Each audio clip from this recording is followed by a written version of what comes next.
Hello, and welcome to the Parenting Compass. I'm Jenny Lee, a psychology and empowerment specialist for youth. For over a decade, I've had the privilege of helping families navigate the joys and challenges of parenting, focusing on strategies that strengthen relationships and create a positive environment at home.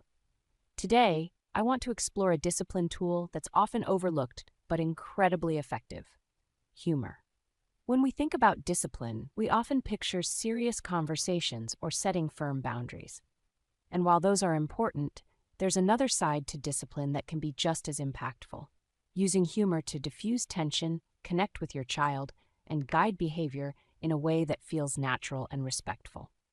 Humor, when used thoughtfully, can turn power struggles into moments of connection and help kids learn without feeling shamed or scolded.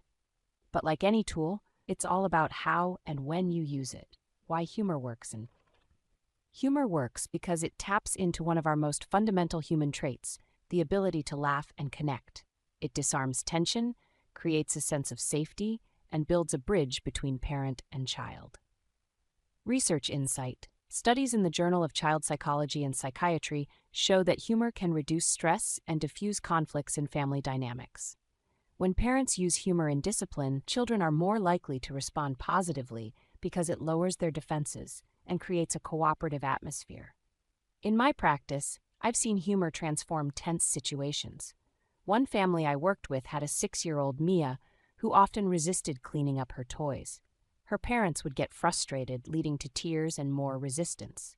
When we introduced humor, pretending the vacuum cleaner was a toy monster coming to eat any toys left on the floor, Mia started cleaning up willingly and even laughing during the process. Discipline is most effective when it's rooted in connection. When kids feel connected to you, they're more likely to cooperate and less likely to rebel.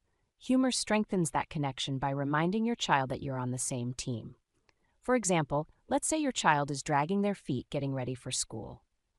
Instead of saying, "Hurry up, we're going to be late," you might say, "Oh, the shoe police are coming. Quick, let's hide your feet before they see us." It's playful, it lightens the mood, and it still encourages the desired behavior.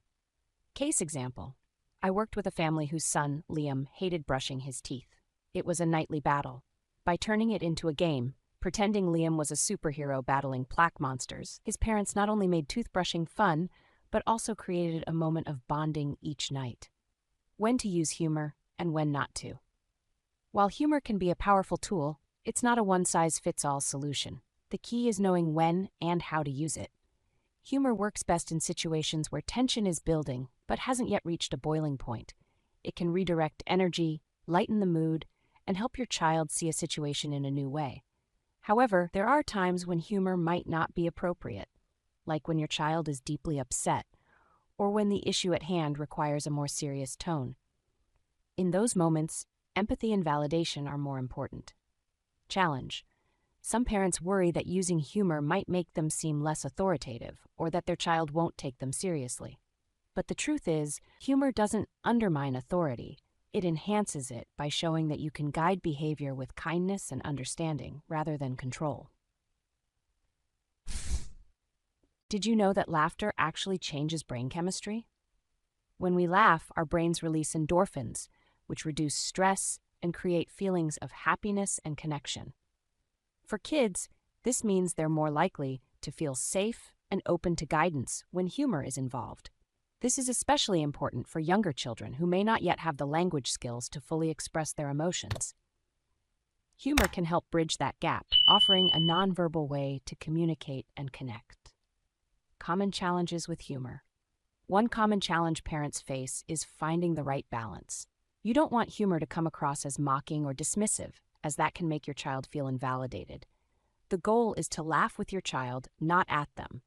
For example, if your child spills their milk and looks upset, saying, "Wow, I think that cup had a hole in it," can make them smile without minimizing their feelings. On the other hand, saying, "You're always so clumsy," would only add to their frustration. Another challenge is knowing how to shift gears if humor doesn't work. If your child is resistant or doesn't respond to your playful approach, it's okay to acknowledge that and try a different strategy. Building a playful environment. Humor is most effective when it's part of a larger environment of playfulness and connection. Kids are naturally drawn to laughter. It's how they explore the world and build relationships. By fostering a playful atmosphere at home, you're creating a foundation where humor can thrive. For instance, having a silly hat day or making up funny songs during chores can set the tone for more lighthearted interactions. These moments of play not only make discipline easier, but also strengthen your bond with your child. Case example, a dad I worked with used to struggle with getting his kids to do their chores. By turning chores into a family dance party, complete with goofy moves and music, he found that his kids were not only more cooperative, but also looked forward to chore time. Humor looks different depending on your child's age. For younger kids, physical humor, like silly voices or pretending to be a clumsy character, works well. For older kids and teens, sarcasm or witty banter might resonate more. The key is to know your child and adapt your approach to what makes them smile. Teenagers in particular often respond well to humor when it's used to break the ice in tough conversations. For example, if your teen misses curfew, starting with, "Wow, did you stop to sign autographs on your way home?"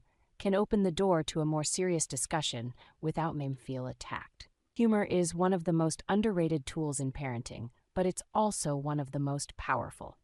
By using humor thoughtfully, you can diffuse tension, build connection, and guide your child in a way that feels natural and positive. Thank you for joining me today.